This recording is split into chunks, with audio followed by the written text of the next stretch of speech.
वनांचल TV 24 live. शुरू हो गया चुनावी दंगल। देखे कौन जीतेगा ये दंगल। घाटशिला विधानसभा उपचुनाव में प्रत्याशी बाबूलाल सोरेन का नाम का पर्चा खुलते ही चुनाव प्रचार में और भी तेजी आ गई। धालबुमगढ़ में आयोजित एक बूथ स्तरीय कार्यकर्ता सम्मेलन में इसका असर देखा गया। झारखंड विधानसभा के भाजपा प्रतिपक्ष के नेता बाबूलाल मरांडी ने प्रत्याशी बाबूलाल सोरेन को पास खड़ा कर कहा, एक बाबूलाल को जीत दिलाने के लिए दूसरा बाबूलाल मैं आप लोगों से निवेदन करने आया हूं। इस सम्मेलन को भाजपा के विधायक नीलकंठ मुंडा, विधायक शत्रुघ्न महतो, पूर्व प्रदेश अध्यक्ष दिनेशानंद गोस्वामी, जिला अध्यक्ष चंडीचरण साव ने भी प्रत्याशी बाबूलाल सोरेन की जीत दिलाकर झारखंड के हेमंत सरकार को कड़ा संदेश देने की बात कही। युवा प्रत्याशी बाबूलाल सोरेन मंच में आसीन बाबूलाल मरांडी से पांव छूकर आशीर्वाद लिए और फिर सभा को संबोधित करते हुए कहा, झारखंड राज्य को अलग पहचान देने वाले भारतीय जनता पार्टी का सरकार है। कांग्रेस ने तो झारखंड आंदोलन को तो कुचलने का काम किया है। उन्होंने सभी बूथ स्तरीय कार्यकर्ताओं को कहा, भाजपा को जीत दिलाने के लिए सारे लोग युद्ध स्तर तरीके से कार्य करें और राज्य के भ्रष्ट सरकार को इसका पैगाम जरूर दे। उन्होंने बूथ कमेटी के सदस्यों को चुनावी टिप देते हुए कहा, हर 20 परिवार के पीछे एक बूथ सदस्य जिम्मेदारी लीजिए कि वह अपने मतदाताओं को मतदान केंद्र तक लाए और उनसे मतदान करवाए। उन्होंने कहा, पहले मतदान फिर जलपान, इस मंत्र के साथ आगे बढ़ने की जरूरत है। जनता का परेशानी बढ़ जाता है। जब गठन करके राज बना, आप लोग जानते हैं कि राज कौन दिया? भारतीय जनता पार्टी। कांग्रेस ने नहीं दिया।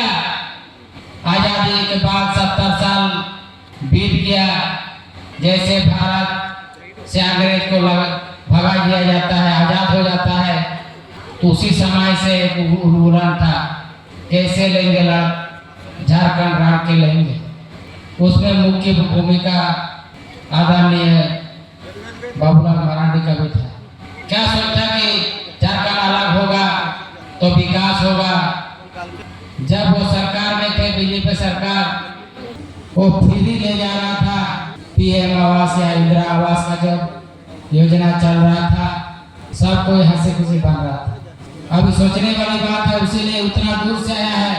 ये उपचुनाव में कोई छोटा नहीं होता है, कोई बड़ा नहीं होता है। कार्य यदि ईमानदार से किया जाए तो निश्चित तौर पर हम लोग को कामयाबी होता है। तो उपचुनाव नहीं, ये पार्टी का प्रतिष्ठा का बात है जो हम लोग को मौका मिला है ये उपचुनाव जीतने का और आदरणीय नरेंद्र मोदी को अभिनंदन करने का। ये अवसर को खोना नहीं है। आप लोग देख ही रहे हैं। भाजपा के जिला अध्यक्ष चंडीचरण साव ने कहा, मैया सम्मान योजना के नाम पर भी महिलाओं को धोखा दिया। आधी महिलाओं को देते हैं और आधे को छोड़ दिया गया। इस धोखे का जवाब इस चुनाव के माध्यम से जरूर दे। पार्टी की ओर से उन्हें सादर आमंत्रित। साथियों, बहुत समय मैं आप लोगों के बीच में नहीं लूंगा। सिर्फ 2-4 शब्द ही कहूंगा कि ये चुनाव सिर्फ एक उपचुनाव नहीं है। ये चुनाव आने वाले झारखंड में दिशा और दशा तय करने वाला। जिस तरीके से वर्तमान सरकार ने झूठे वादा करके बीते आम चुनाव में आप लोगों का मत हासिल किया, मैया सम्मान योजना के नाम पर, कि हम लोग मैया सम्मान योजना 18 से 50 साल के उम्र के सभी मैया को हम लोग देंगे। लेकिन दुर्भाग्य की बात है, 18 से 50 के सभी को देने के बजाय आधे हमारे माता एवं बहने का नाम काट दिया गया है। विभिन्न एक बहाना बना करके, कभी उसका आधार कार्ड का बहाना बनाया गया, तो कभी अकाउंट नंबर का, केवाईसी का बहाना बनाया गया, और कभी किसी न किसी बहाना बना करके काटने का काम किया और जो वादा किया सो उस वादा के अनुरूप काम नहीं किया। यह उपचुनाव झारखंड राज्य की सरकार तो नहीं बदल सकती, पर यह राज्य के भ्रष्ट तरीकों को एक कड़ा संदेश जरूर दे सकती है कि जनता अब बर्दाश्त नहीं करेगी। ये बातें बाबूलाल मरांडी ने बूथ सम्मेलन को संबोधित करते हुए कहा। उन्होंने झारखंड सरकार को बालू माफिया, बांग्लादेश घुसपैठिया और भ्रष्टाचार को सहारा देने वाला सरकार बताया।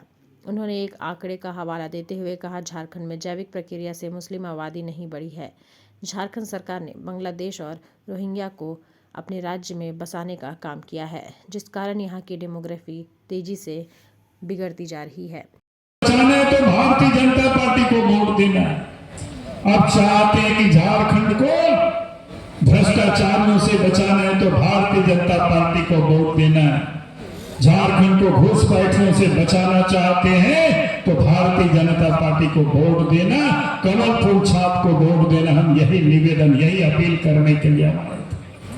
और इसलिए मैं आज आप सभी भाइयों बहनों से मैं यही अपील कर रहा हूं कि आज किस प्रकार से इस प्रदेश में लूट मची हुई है, सरकार लूट रही है, लुटा रही है। अब याद करो बालूघाट की क्या स्थिति है। अगर किसी को प्रधानमंत्री आवास बनाना होता है, अबो आवास बनाना होता है, अपना घर बनाना होता है, अगर नदी नाला से बालू लेकर के आते हैं तो पुलिस वाले पकड़ लेते हैं। या तो पुलिस को घूस दीजिए या फिर आपका केस होगा कोर्ट से, आप उसको जमानत कराइए। बात सही है कि नहीं है, बताइए।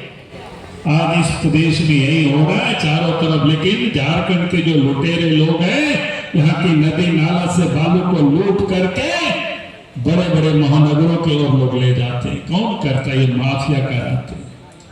और इसलिए मैं आज आप सब लोगों से याद दिलाता हूं, जब झारखंड राज्य बना था, झारखंड में हम राज्य के मुख्यमंत्री थे, तो नदी के बालू घाट को तो हमने फ्री कर दिया था। गांव के बेकार बेरोजगार नौजवानों के लिए हमने छोड़ दिया था, ताकि अपने भी घर बनावे, पैसा भी कमावे और आस पड़ोस में अगर ससुराल भी है तो वहां भी ले जाए, कोई किसी को पकड़ने वाला नहीं था।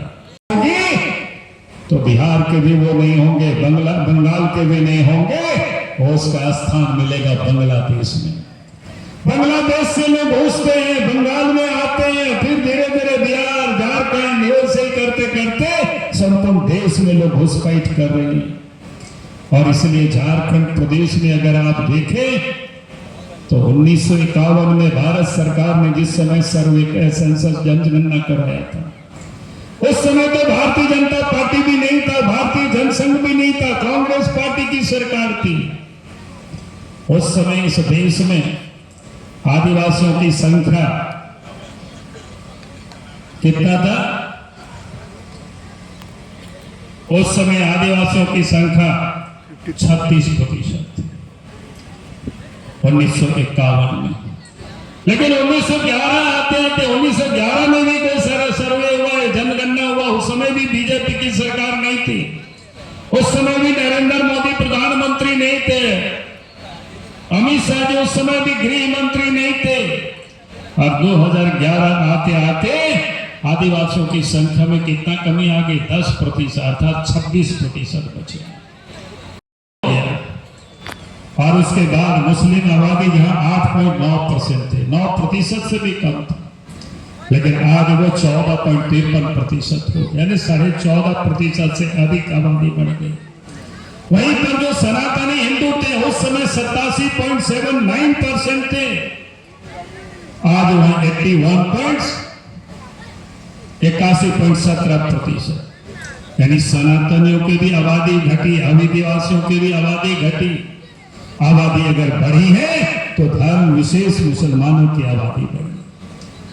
मैं ये मानता हूं कि यहाँ के लोग ऑर्गेनिक तरीके से इतनी आबादी नहीं बढ़ सकती है। अगर ऑर्गेनिक तरीके से आबादी बढ़ती तो सनातनी हिंदुओं की भी आबादी बढ़ती, आदिवासियों की भी आबादी बढ़ती। लेकिन ये आबादी बढ़ी नहीं, घटी है। अगर आबादी बढ़ी है तो ये बांग्लादेश से मुसलमान रोहिंग्या जो घुसपैठ किए भारतवर्ष में आज भी लोग कर रहे हैं। और झारखंड की हेमंत सोरेन की सरकार, कांग्रेस की सरकार, ये लोग मिल करके उनको बसा रहे हैं, उनको जमीन दे रहे हैं, उनके आधार कार्ड बना रहे हैं, जन्म प्रमाण पत्र बना रहे हैं, उनके राशन कार्ड बना रहे हैं, उनको भारत में वोटर लिस्ट में भी नाम जोड़ रहे हैं। अगर यही रफ्तार रहा, यही स्थिति रहा आबादी डेमोग्राफी बदलने का, तो एक दिन ऐसी होगी झारखंड के लोगों की बहु बेटियों और जमीन सब चीज संकट आएगी। इसलिए हमें इस बात को समझना, इस दर्द को समझना। और इसीलिए मैंने आप सबसे कहा, अगर इस राज्य के, इस देश के अंदर में इस राज्य को घुसपैठियों से मुक्त करना है तो भारतीय जनता पार्टी को साथ देना है। हम यही निवेदन है। चुनावी प्रचार में आए भाजपा के विधायक नीलकंठ मुंडा, शत्रुघ्न महतो ने भी संबोधित किया और बूथ कमेटी के सदस्यों को चुनावी टिप भी दिया।